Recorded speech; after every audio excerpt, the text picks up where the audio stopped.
What's going on, guys? Welcome to another episode of Healthspan Academy. I'm your host, Craig Shearhart, and joining me today is my special guest, Dr. Kelly Starrett, the one and only K-Star himself. Kelly probably needs no introduction for most of you guys. We're going to talk a little bit about his background. He started in academics with a Bachelor of Science in Geography from University of Colorado. Oh, man. Oh, boy. You can't go back that far. That's terrible. I'm sorry to interrupt, but people are already going to tune out. They're like, Boulder, what? Yeah. I had no idea. That blew me away when I saw that. But yeah, and then a doctorate in physical therapy from Samuel Merritt University. Since then, he's been running what was known as Mobility WOD originally, which evolved into the Ready State. He's current chief creative officer and physical therapist. He's the author of multiple books, including Becoming a Supple Leopard, where probably most people know him from, also Ready to Run, Waterman 2.0, and Deskbound. And he's worked with a ton of high-level athletes across the NBA, NFL, NHL, MLB, and the world of CrossFit. We're going to talk a little bit about all that stuff. Kelly, thanks so much for joining me today, man. It's such a pleasure. It's like hanging out with the inside cool kids. Like, let's talk a bunch of crap. Let's go. I love it, man. I want to start this off with how the venture into physical therapy and CrossFit all began for you. Was that something you're always interested growing up? Was it injuries that kind of like led into that, or how did the interest start with that stuff? Good question. Probably there are some people who are listening who found fitness late in life and they were like, holy crap, I've been missing this. Yeah. And I have been invested in play sport from as early as I can remember. I grew up in the mountains in Germany, moved there when I was in the second grade. I was already playing soccer, already skiing, already riding my bike. I was just a typical kid. And I think if you ask Juliet, our CEO, my wife, she would say, I think you have ADHD or ADD. And I probably self-soothed with play and movement my whole life. This is probably why I'm not in jail or addicted to hard drugs. And so what's interesting, though, is what I know about myself is I really need to understand how things interact and how they relate. What are the relationships between things? Why is this like this? And that's actually been my whole life. My mom's a psychologist and a professor. And unfortunately, I had enough sort of meta awareness, meta memory, meta ability to, like, my mom early on was like, well, what do you know about your own learning style? I mean, like, you don't ask, kindergartners that, but I, was forced to confront that. And what's interesting is that's how I began to solve my own learning around picking up a new sport, new skill. And I remember even just being at like a ski racing camp in Austria as a child, as one does. I mean, that's the most pretentious thing you can say, but yeah, we all do that. Yeah. And I remember listening, I'm like the fifth grade or sixth grade and listening to the current World Cup champion discuss foot pressure in the turn and how that related and I remember thinking, like, this is how I think about all things. Like, I remember that's burned into my brain. Wow. And so suddenly, I'm paddling on the U.S. canoe and kayak team, and we're learning the same way. And I don't know if you've seen the documentary, The River Runner, on Netflix. Yeah. Okay, that is my 90s. In fact, I paddled with all of those guys. Wow. Worked with them in Nepal, raced with them in Chile. When Chuck dies, Chuck was like a hero to us. He was like 3 or 4 years older than we are, and we worshiped him. And so, but the 90s was this really heady time of exploration and innovation and iteration. And, we were young racers and trying to figure that out. So I was in the middle of the bubble. And if you've seen the Jake Burton documentary as well, the 90s were the craziest time in snowboarding history. It was just wild. And that was literally, we just didn't know what was possible. The technical was matching with the equipment. Mm-hmm. And so that was, again, it just reinforced how I came to think about movement, problem solving, et cetera, et cetera. Right. The problem was the 90s was like the dark ages of sports performance. Like, what we did was more of everything. You just need to ski more, you need to bike more, you need to run more. And no one lifted a weight. Unless you can't, and it's interesting in the late 90s, maybe some curls here and there. That's right. Yeah. In the mid late 90s, my C2 partner and I knew that that lifting weights was a secret weapon. And we had been lifting, because I don't know if we came out of football or what, but no one else in our cohort was lifting. We were like, we can be really strong and be really durable this way. How to integrate that with sports was, like we were doing hammer curls and Smith machine and, whatever whatever it is you did. But accelerate that into suddenly I become injured. I paddle myself right off the team with a neck injury, with an overuse neck injury, sort of ends my official career. And I get myself healed, go to Chile for a big world championship race. Just like you can just see how I am suddenly that athlete who's like got some talent, gets injured, ends one career, looking for another thing, go race in the world championships. And haven't changed anything really, right? Except like, it doesn't hurt anymore. Yeah. And I meet my wife, Juliet, in Chile. She lives in San Francisco. I live in Colorado. I'm a kayak rep, and I moved to the city, and I'm outside surfing at Ocean Beach, and I have a moment of satori that like, I need to get to the bottom of what happened. I love to train. I love sport. I should go be a physical therapist. Yeah. And my first year of physio school, I discovered CrossFit. And while I was in physio school, what seems obvious now, because we really sort of we're pioneers in this model of trying to take physio and help it sort of become performance therapy. Right. The integration of sports performance in sport and physical therapy were non-existent. People were injured and then you go see a physical therapist. Yeah. But physical therapists did not help you move better, address musculoskeletal problems in the time. Right. So I really struggled my first year being like, what? There's just two different languages. This does not smell like sport or how we train or think about training. I've been on the national team. I've raced in world championships. This has nothing to do with that. Right. And on the other side being like, this is really how the shoulder works. And then when I discover CrossFit, suddenly I realize I'm not fit. I'm not strong. I'm not very skilled. I'm not fluent in kettlebells, Olympic lifting. I mean, I was working with an Olympic lifting coach when I started physical therapy school before CrossFit, just because I was like, I need to learn how to Olympic lift. There's something here that I need to know. Yeah. And suddenly, my second year of physio school in 2005, I opened the CrossFit, our gym, and I have the greatest lab of understanding how people are moving. Yes. So that's how I got here, because real curiosity of, hey, why don't we have these native ranges? How do these native normative ranges of your body and the best expression of the body, how they match up with how the best coaches in the world are coaching and the best athletes in the world are moving? Why don't we try to create some synthesis of that? And once again, I'm asking the question, how do these things relate together? And that's how I got it. That's awesome. That's kind of, that makes a lot of sense, because when I think of your content, I think of you as one of the kind of pioneers in the prehab versus rehab realm. So that makes a lot of sense. Who were the first mentors for you in the world of fitness and mobility? Who were the people that kind of like guided your profession in the early days? I wish that I'd say that I always was looking for a mentor. I was like, show me the mentor. Like, where do I sign up? Where do I become the Padawan learner? And what I'll say is that there were a couple coaches who were really important to me. One of them, and this is unpopular to say, is Greg Glassman early on, because of how transparent he was in the model. Yeah. Here's my programming. Here's everything I know. Here's how our athletes are moving. We're just filming the whole thing. The model's brilliant. You can't really fault the model. No. And I learned a lot that way. And and was introduced to people like Mark Ripito, who was highly transparent. I was able to get on the phone with Rip. And a long time ago, as a young student, I'm like, can you explain the role of the adductors and the squat? And he spent 30 minutes talking about that. Right. And that's pretty amazing.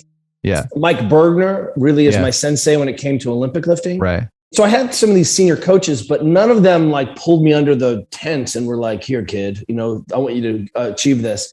What I found out was that I was in a community of coaches and athletes who were as obsessed as I was in all of these different sports and realms. And so what ended up happening was I created, or it fell into a cabal of obsessed people, John Wellborn, Brian McKenzie, where we really, Carl Pally, where we could really, dive through, iterate, practice, test, retest, learn.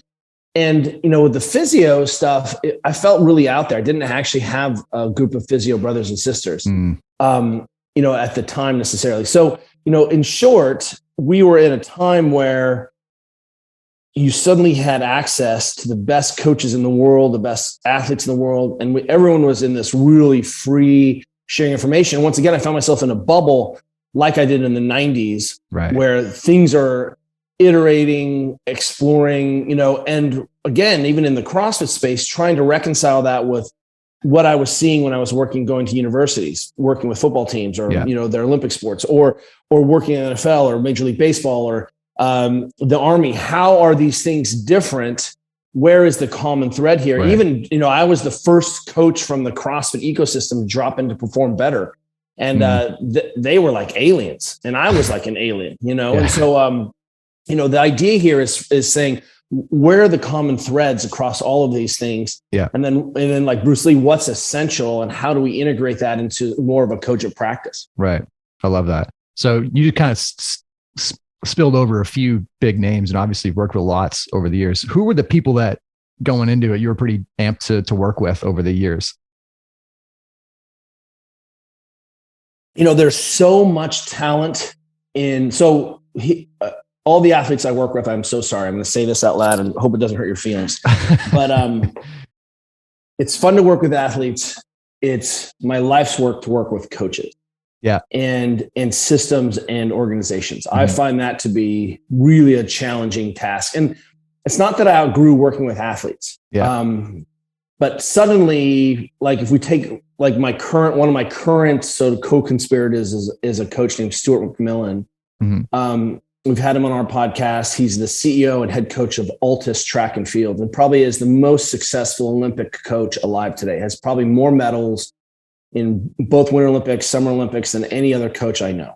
Wow. And what I think is interesting about him is that he still coaches one-on-one, but he's also taking on the mantle of how do I develop other coaches? How do I work at that systems level where we can suddenly not impact a single athlete or three athletes, but how do you scale up? Right.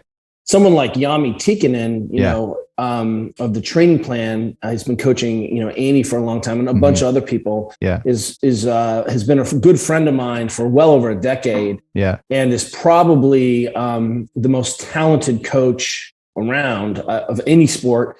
And I love to watch him think, how do I scale my process? I know that if I put a single athlete with a really good coach, we'll make progress. Yeah. But that doesn't solve the world's problems. For sure. And so how do we titrate backwards for the essentialism so that we can have building blocks? So eventually, yes, I think you need much more intimate one-on-one, conversation with coaching at the highest level of elite sport. Yeah. But there are a lot of steps that go up. So I want to continue to take sport and treat it like a laboratory where we then can take those lessons and spill backwards. And that's still our challenge. I love that. Very cool. So one of the first things I think about you is the whole, like the concept of mobility, because there's dozens of different definitions of it, but I think you created Yes, we were first. Yeah. First people to ever use mobility ever, besides like cell phones and wheelchairs. Yeah. And then we defined it first. So I'm like, my definition is the best. Yeah. I'm not going to argue.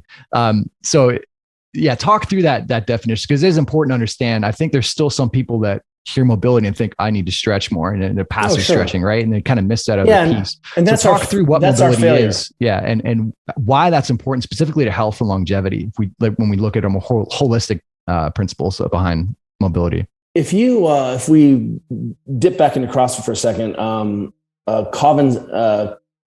Rollins and Collins and I forget the guy's name, Evans and Cawley, the two guys who basically invented the med ball, the Dynamax ball. Oh. And those two guys actually had a 10 characteristics of fitness, Evans and Cawley. I'm pretty sure that's it. Okay. And they basically were like, look, you need to be able to do have these sort of wet biological features and a lot of sort of brain psychological features. So software, hardware. Mm-hmm. And in the middle of that is they put in flexibility, which is the word that they inherited from the people in front of them. Right. And so we heard flexibility, we heard stretching, we heard, but no one was using the word mobility. And when I would, as a physio, I would mobilize a tissue. And that's really important, because what I would do is decide that you're having a chance to, someone can't do something.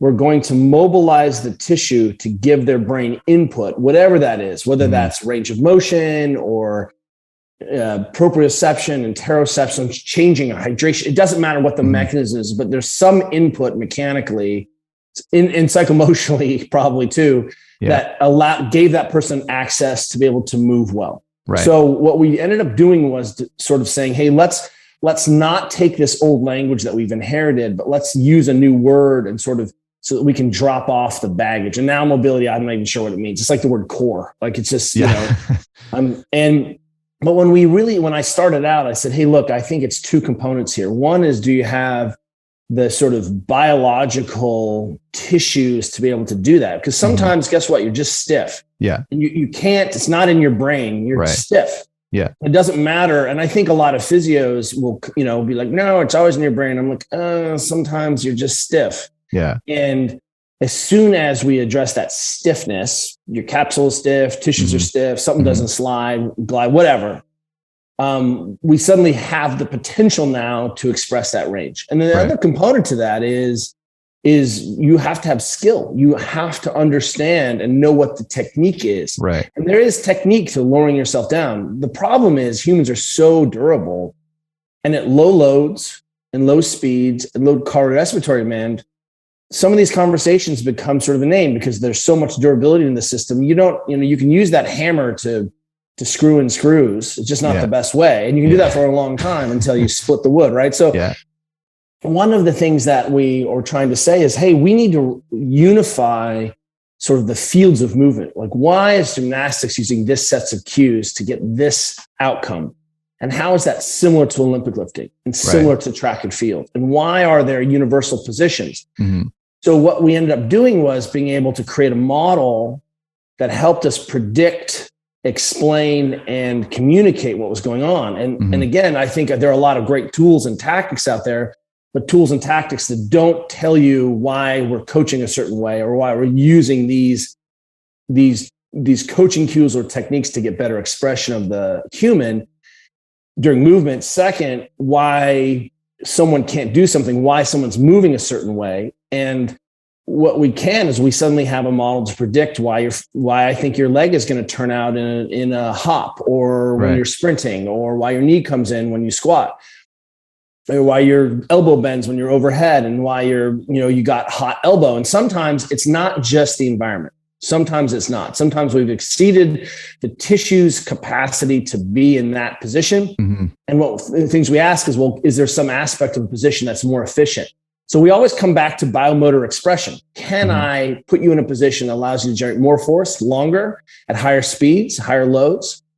That is a position that turns out to map perfectly with the best expression of the movements, how the best coaches in the world are coaching these things, and how these things transfer to actual sports, not just, well, I put another kilo on the bar, so I must be right. Yeah. We have to, I just had a conversation with Stuart McMillan about this of track and field. And I think there are a lot of coaches out there who have made their athletes worse by allowing them to develop compensation and reinforcing strategies in the gym that don't transfer very well to the sport or to the movement pattern that we're trying to do. So that's what we're trying to do in our model of understanding. And that's the true definition of mobility. Can you access your normative range? And then can you use it in a technique at all across all of these parameters? Because you can say things like, well, you can turn your feet out like a duck and walk. And I'm like, you can, but you can't cut like that. You won't dunk a basketball like that. You can't, you know what I mean? You won't absorb force like that.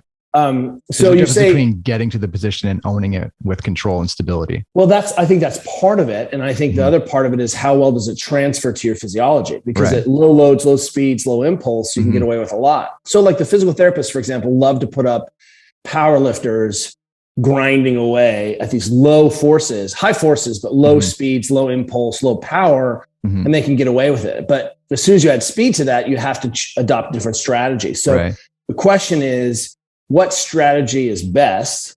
And when is it important to begin those conversations about that strategy so that we don't ever sort of end up cul-de-sacking someone? I just invented this word, where we put someone in sort of they eddy out and they end up in a cul-de-sac, and then we have to back out and turn around and get you on the right road. And that's what's happening a lot with sport now.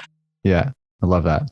And you laid all this out in these videos, and we got to talk about your early, like I think a lot of people at least discovered you back in the early YouTube days when you were putting out, was it like daily for 3 years? It was like something absurd. It was we tried to shoot for 365 days. It took us like 380 days to get through 365 days. But I was going to make a video a day. It was based on something I'd done a long time ago. I wrote a poem a day for a year. Yeah. And some were throwaway poems and some of them were really good. But what it did is that got me thinking about the process and communicating in a way. And early on, again, I want to just give homage to the coaches who were hyper transparent, who said, you can come and sleep on a couch and come coach for me and learn anything you want to learn, but just be here at 5 a.m. These coaches were 100% transparent about their models. And I thought, well, if I can just start to help people level up a little bit in my own gym, which is why I made these videos for the people of my own gym and my own practice. And I told one person about it and then it took off. Wow. That's absolutely wild. It's wild. Yeah. It almost like, and they're crazy. Like, and they're all like unique, which I didn't understand. Like where did you find the inspiration to keep on putting out unique content every single day? Was it just like mad scientist thinking? Was it interaction with different coaches and athletes? Like was it a bit of everything? One of the things is that as coaches are responsible for the whole body. Physio is responsible for the whole body. And, what was great is it's all iterative. So you solve one problem and then it makes you think about something else. And all I tried to do is be transparent about that. And because I was a coach, I was working with real people with real issues day to day. So there was always something to talk about or work on. And, the inspiration thing, I was thinking about this, we opened the gym in 2005. I think in 2006, I started the blog and started putting up pictures, still photos, and writing little mini essays in the blog in 2006. And, I've been making social media content since 2006. And then that changed and then changed again. And then now it's a pattern and a habit. And of course, TikTok is coming in and just swamped everything and ruined the algorithm. Yeah. And now there's even YouTube shorts, and what's interesting is for me is, and I struggle with this, I have used social media as a teaching platform for over a decade now, where I'm like, if you're clever enough to like zoom out and see like an NFT vision of like what I do, you're like, oh, it's all here. Like I've given everything away. And in there is like a picture of like a leopard, like a sailboat, like, you know what I mean? You see it in there. Yeah. What's happened though now is that we are now consuming social media as entertainment, which is, and there's some education, but there's not deep dive. It's superficial. I don't know. Just a shred of what it used to be. Yeah. And, when Google considers long format to be 90 seconds. So that anything over that is long format. And the most viewed TikTok videos are 12 seconds. So if we're going to try to talk about human performance, I don't know if we can do that and address all the complexity of human beings in 12 seconds. Legitimately, we're engaged in this conversation right now. Yeah. Can we trick someone into wanting to know more? Will they know more? Do they just keep scrolling with this really topical, superficial, where we end up we're shifting into some type 1 error thinking where we're going to see people miss foundational concepts because they're getting just a glimpse. Caught up in, I don't know where we are there. So I feel fortunate that I've had all this experience being able to talk about this where people would watch a 10-minute video and try to deep dive. And now I don't know. I wonder if we're going to see a generation of athletes who are going to miss some of that stuff.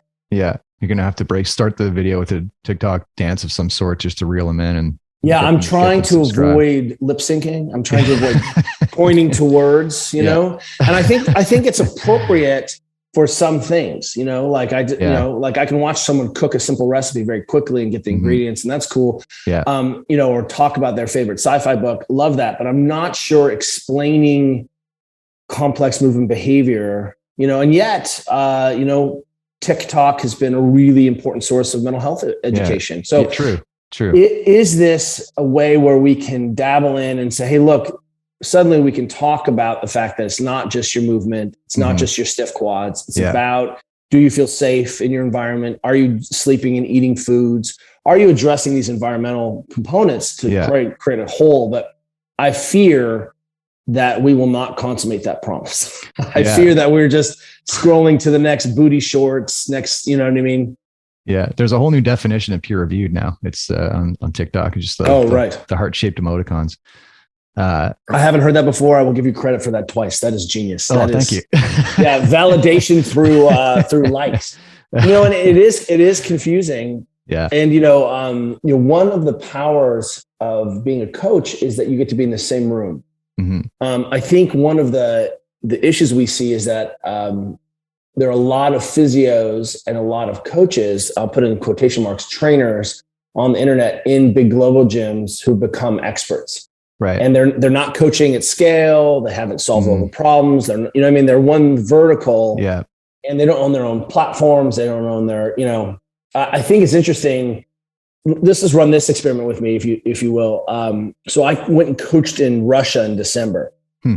And a ton of really good coaches there. I've been wanting to go there my whole life. Yeah. Didn't want to spend any time with the Russian government per se, but Russian people are like, they're into strength and conditioning. Yeah. And so, and of course there's Russian doping scandals and complexities of a corrupt top-down system. We'll just say that has influenced everything. And if you're a 15-year-old skater, I don't think you had a lot of agency about what you were or were not putting in your body, right? That's what I'll say. And I think it's naive to think that. But I went there because, you know, we've been reading Russian sports literature forever. You know, I work in the ballet, so I got to go work with and see the Russian ballet there. What I'll say is that coaches are coaches everywhere we go. People speak this universal movement language. You know, it's interesting. I forgot with the narrative. I suddenly was back at the Russian ballet. I apologize. It's all good. Yeah. Cool.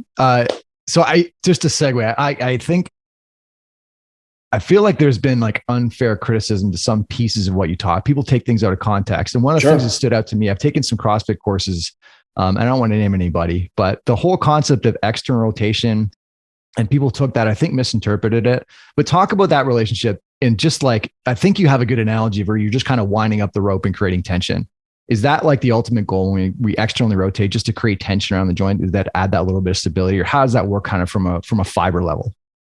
You have to understand that when you view everything through the lens of, did you go faster and create more power, and that's the only thing you worship, then it doesn't matter, right? So if that's what you get, if that's what you measure, that's what you'll value, and that's what you'll get. Right.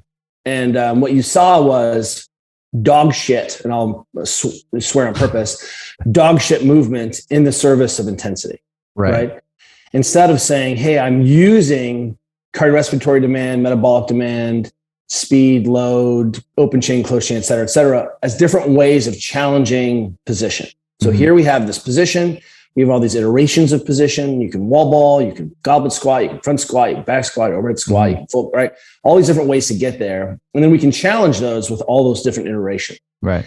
And what we saw was if it's just about going up and down, then you could have your feet all over the place, and you could be crazy with your back, and your shoulders could be unstable. And what we want to appreciate is that those were ultimately dead ends. That if you just chased the intensity piece, because everyone got the good beginner gains, the newbie gains really fast with CrossFit, then you suddenly were like, oh, this doesn't transfer to my Olympic lifting, or I can't deadlift over 420 for some reason, and I've been deadlifting for years now, or and my pull-ups max out, or I can't learn this muscle up.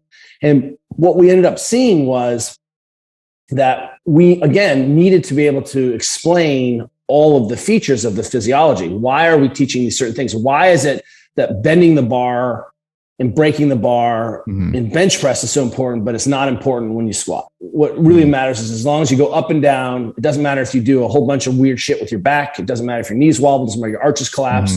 As long as you went up and down faster than I went up and down with the same load.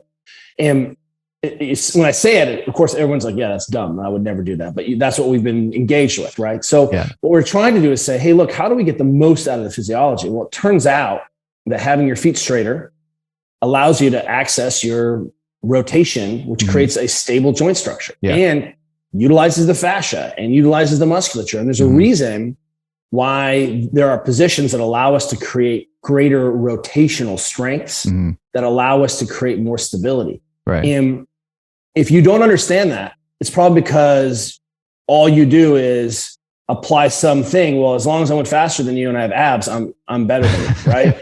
And instead of saying, well, how does this transfer, and is this truly the best use of the body? So suddenly when I'm with Mike Bergner and he's like, armpit forward, I'm like, yes. And here's why. Yeah. And if you watched, young kids doing cartwheels, they're taught to turn their hands in, for example. So their fingers touch each other. And that's what Roger Harrell did. And that's what CrossFit Gymnastics taught.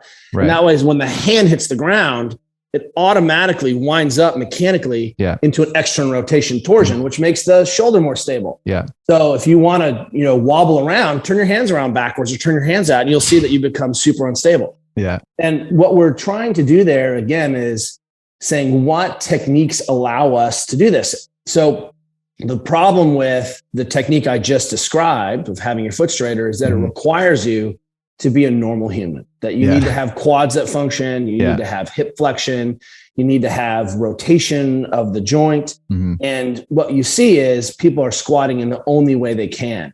So if you are like Mark Ripito, I'll talk about Mark's squat, for example, and this is a long time ago, and he may have evolved his positions, but Mark was really interested in getting people under a barbell. And his book was called Starting Strength. And what he found was that if he turned people's feet out more excessively than 12 degrees or 15 degrees, what ended up happening was that he created open positions, looser tissues that allowed people to get to depth. Right.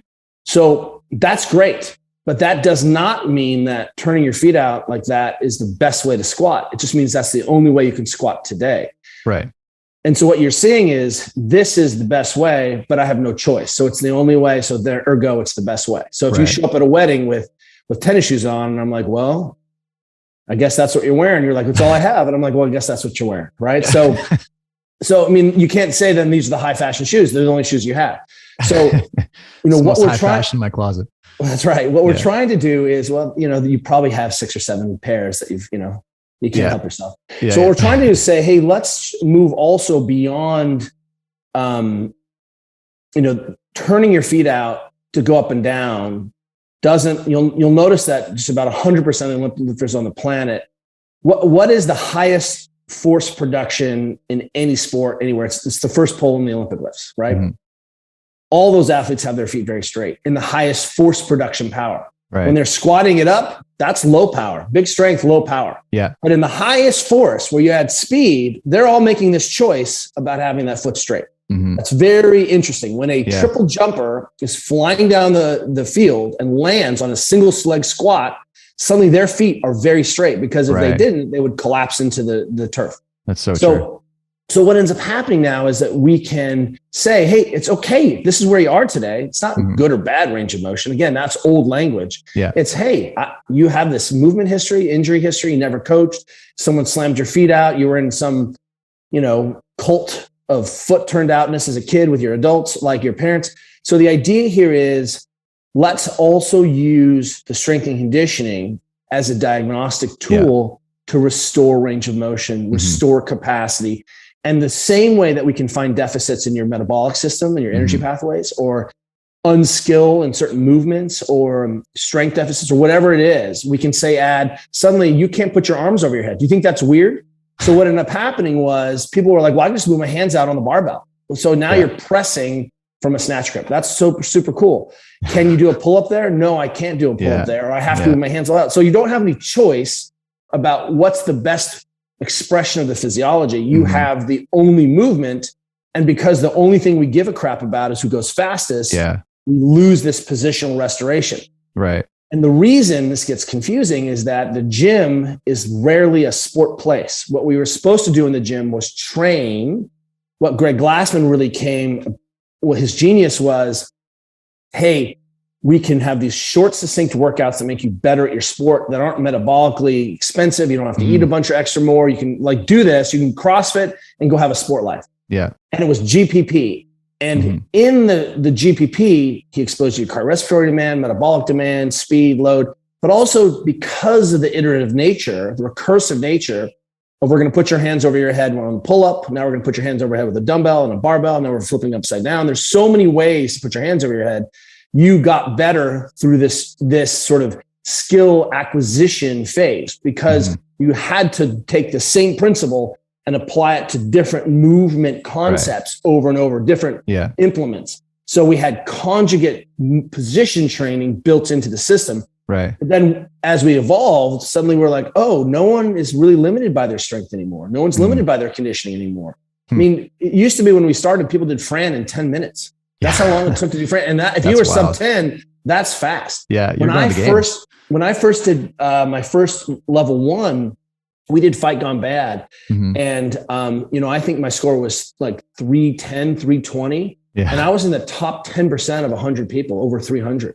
Wow. And now we're like 300. Well, I'm like, yeah, you're a freshman. You should probably scale. Yeah. You're a freshman girl. Yeah. You've never lifted a weight before. You got 300. You've been running, so the world has changed a lot. And I think allowed us to say, okay, here's where we were then. How are we going to expand the role of the coach? Yeah. Because what we found, and I don't know if you know this, but CrossFit got a reputation for a lot of injuries and a lot of pain, a lot of suffering. Yeah.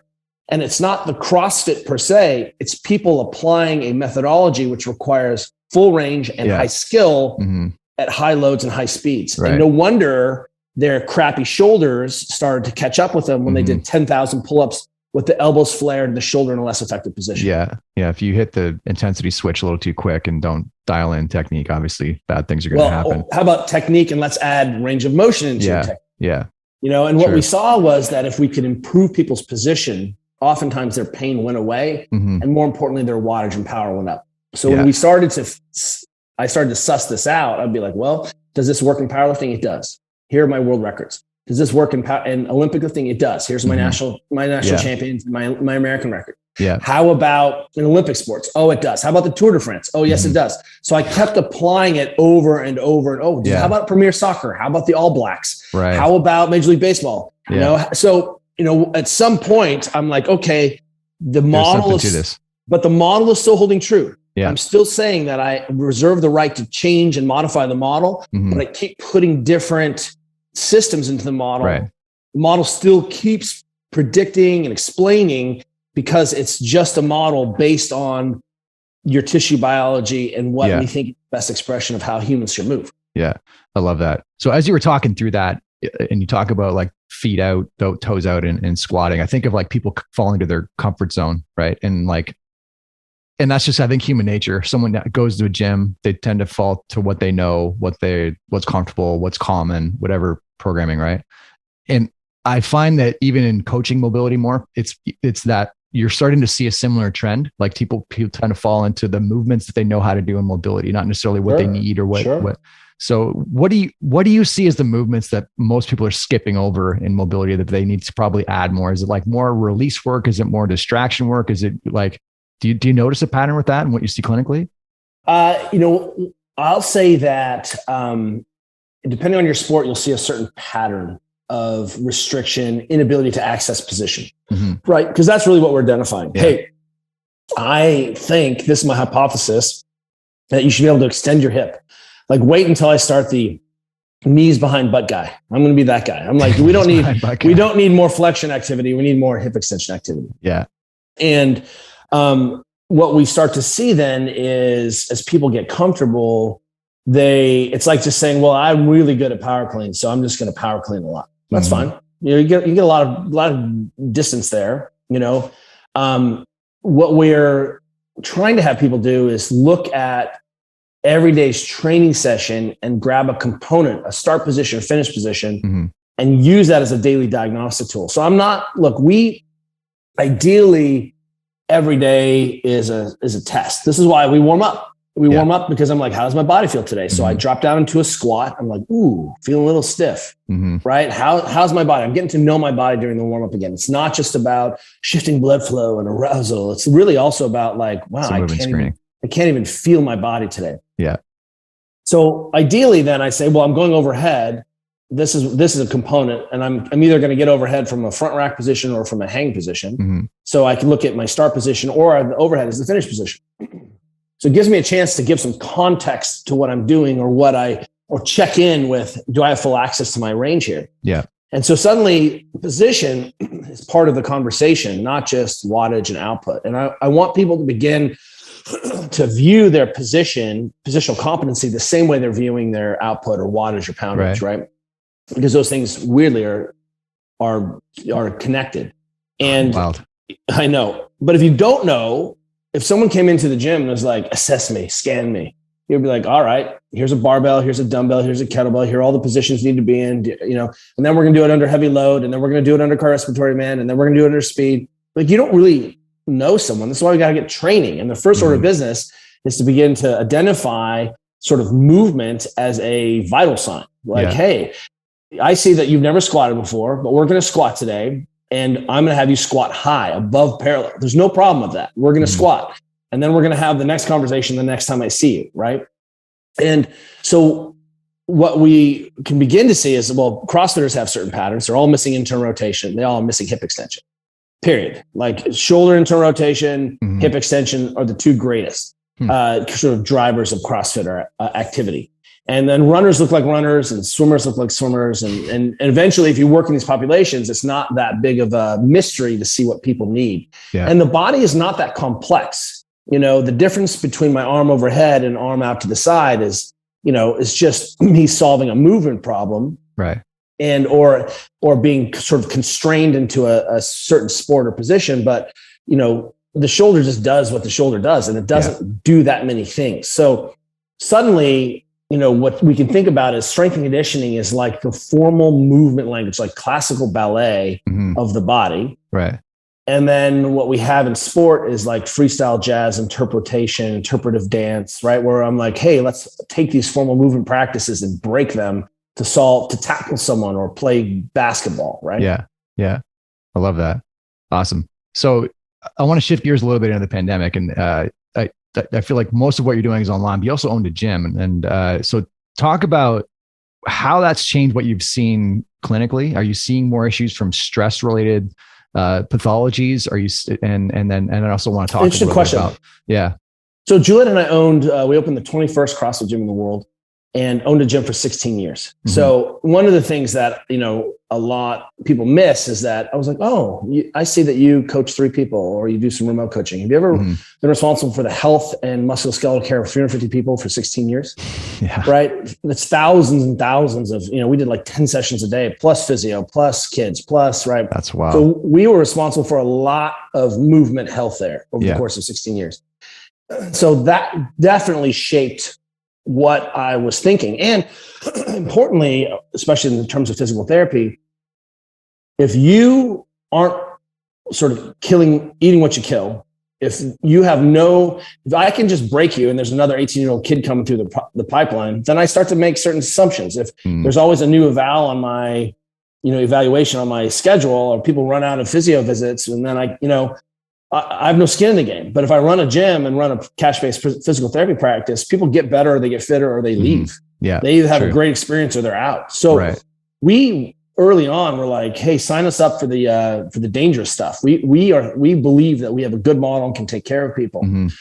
So, the gym closed because early in the pandemic, no one knew how long it was going to last. We were paying $23,000 a month in rent. Yeah. And we're closed for 7 months and paid full rent. And we got no help with that. Yeah, rent. That's wild. So we were just burning piles of money, and we couldn't see a time when we were there. And our coaches weren't into being in the parking lot. And, it was really gnarly. So we ended up closing the gym, got out of our lease.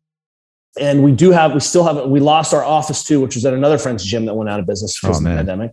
So we have a new office that's 7 minutes from the house where we can film, and I work with athletes and we can do camps.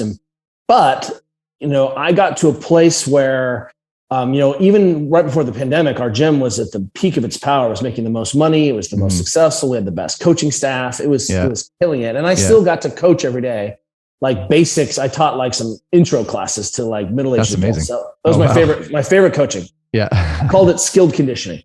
Nice. And, now what I realize is that I have a ton of friends with gyms. So I have access to every gym on the planet. And I also can drop in and see how people are coaching via the internet. So, what we did see is people in the vertical of strength and conditioning did pretty well. They were like, I need to have a bike at home, or I need to add some more weights. What we didn't see, or one of the things that, became relevant, was that a lot of people failed. They gained weight, they became depressed, they were on opiates, there were all these other issues.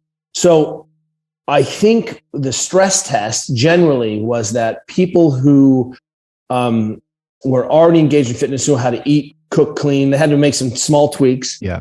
People who were not in fitness already fell apart, which means that we have not done a good job of fulfilling the promise of strength conditioning fitness, which is to transform society. What we've done is done a really good job talking to the people who are already squatting and deadlifting and already had home gym.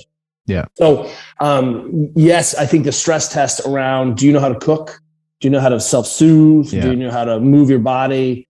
If the wheels fell off. Yeah. Yeah. I agree. We saw something similar with our gym too, but, I think like taking that piece away from people, taking the physical gym, which is most people's stress outlet, that really impacted people too. Yeah. So it's, I'm with you. I agree. And I think, a lot of people thought they didn't realize, there's a phenomenon where some of your more advanced athletes, we'll put them in that quotation marks, however you define that, or people have been with you for a long time. Yeah. They're like, I'm really good. I know how to do all this stuff. I'm just here because I'm helping you out. I'm like, oh, are you? Okay. And all of a sudden they were like, holy crap, I had no idea this was my friendships. This was my place. And when we actually closed, people were really angry with us. They were like, you didn't try hard enough. And I was like, great. You're going to have to pay me $500 a month. And they were like, what? I can't pay you $500 a month. I'm like, sorry, then I'm going to have to close. Yeah. And I was like, at the end, Juliet and I were paying money out of our own savings to keep our gym open so people could train there at a reduced rate. And I was like, this is a really weird business, right? And people were like, it is a really weird business. Thanks for staying open. And I was like, hey, so to your point, the gym really represents that anchor of community that I show up, people know my name. Mm-hmm. I have positive regard. I get practice, I get skill. And, there's a reason people show up 3 to 5 times a week. It's true. Yeah. I love that. So, I want to shift back to your own personal habits. I think this is easy because you've got a ton of stuff going on. And I know you've been more vocal about nutrition and stuff like that in the podcast. And it's easy to get lost, right? The deeper you go into it, the different directions you can take. Where are your top priorities around your own health and fitness right now? And what's your habits look like around that? Juliet and I are both 49, or she's turning 49 before me. She's much older and more mature. She's standing right here. Oh my God, you're just trying to sell me down the river. She's like, you're selling me down the river. As we have, Juliet's a 3-time world champion paddler. She's been a state champion, national champion. She's been training hard since she was 14. Wow. And suddenly we're like, hey, how hot do I need to get this engine as a 49-year-old man? And the question is, it can still get pretty hot if I really focus on durability. Right. So as you get older, I think you can be really strong and really skilled and have a huge aerobic engine, but the practices become more important. As our friends have said, nutrition is probably the one thing, like I don't have to strength train as much to be strong anymore, practice it, because I have been doing this for so long. Yeah. But my nutrition had to get tighter. My sleep had to get tighter. My recovery practices had to get tighter. My ability, running a business, having 2 teenage daughters, trying to be a good husband, be a good friend. Recently we've started describing this as like in moto racing. You're either on the gas or you're on the brakes. You're either wide open accelerating or you're decelerating, the tire skidding. And what we feel like is that people's brakes are really small and pinche, and you need bigger brakes. There's no balance here. So what Juliet and I have done is realize, hey, this is the speed of being an adult, right? It's chaos. And no wonder people are reaching for self-soothing. They're reaching for THC or alcohol or 17 cups of coffee or opiate, whatever it is to self-soothe. And I want people to see that as that's no judgment. It's self-soothing. How do I make myself feel okay so I can do it again through? tomorrow? Yeah, that's right. Exactly. So we protect sleep like it's our job. Like we are just total sleep nerds. Now that we have teenagers who are night owls, we're like, hey, we're going to bed. And if I get up and you're still up, I'll kill you. But we have to go to bed in the 9s if we're going to kind of put out. The sauna has become a really big part of our sort of recovery ritual. And some of that is just being able to hit the brakes. More and more, we're focusing on the foundations of things like walking, moving more, not necessarily training more, maintaining our range of motion, and then really looking at nutrition as this cornerstone to tissue health, which it's not about inflammation and heart disease and diabetes. I'm like, that's an aspect of this. If we don't have these things on board, my tissues can't take the things that I want to do because I'm older and I make less growth hormone and I make less testosterone and, whatever it is, I don't recover the way I did when I was 22. When people ask, they're like, hey, would you ever want to go back in time? And I was like, I would like to be able to treat my body like I did when I was in like 20. Yeah. Like, that sort of thing was, bonkers, that we could drink margaritas and then the next day do 60s, like hard 60-second pieces, or go paddle some class 5. And if I did that today, I'd be like, my sleep's off for like a month. I can't recover from this. Yeah. I'm all shaky. What's wrong with me? And it's just, my body is less tolerant. Yeah. And that focus for us has been really helpful. Juliet and I have a big book coming out. We're actually turning in the manuscript this week. It's called Built to Move. Awesome. And it's what we think are the 10 general physical practices that aren't diet and aren't exercise. So we're not trying to change your body composition. That might happen. Yeah. We're not trying to tell you to get stronger. Mm-hmm. We're saying, here are the things you need to be 110 years old. Awesome. And I feel like if we can take that, then we've distilled what we've learned in human performance and actually applied it to the rest of society. Because that's the, as I said before, that I think like that's the magic potion here. I love that. So keep us posted. We'll put a link to that in the show notes. Whew. Well, it'll be good. It's been an awesome chat. I really appreciate the time. It's great to see you. Yeah, absolutely. We'll hopefully do this again sometime when the world's in a little better place. Pleasure. All right. Well, thanks for tuning in to the Healthspan Academy, guys. We'll see you next time. Hey, what's up, guys? Thanks for tuning in today. Hope you enjoyed the episode. Thank you so much for supporting this channel. This has been a fun project. We're growing in viewership every single week, and we obviously couldn't do that without you. So thank you for continuing to tune in. I really hope you're getting value out of the programming and the content. Just wanted to give you a heads up. I've been working on a book on health and longevity the last couple of years, been collaborating with my colleague, Dr. Dan Vitale, who's an expert in the field as well. And we've basically just kind of summarized the literature, some of the techniques that we found really useful in the world of biohacking, what our exercise regimen looks like, what's, cardio type stuff is going to help us live longer and healthier, mobility work, nutrition. We've covered the whole spectrum, everything that you can basically be in control of in your health and fitness kind of moving forward to help you live as healthily as possible for as long as possible. And it's available free for download. So if you click on the YouTube banner, you'll see a link to download the blueprint. It's also on our Instagram profile or on the website. You can click on 5pillarmethod.com/optimize to get your free copy of the book. And I hope you enjoy it. Hope you're keeping well. Thanks again for tuning in, and we'll see you next time.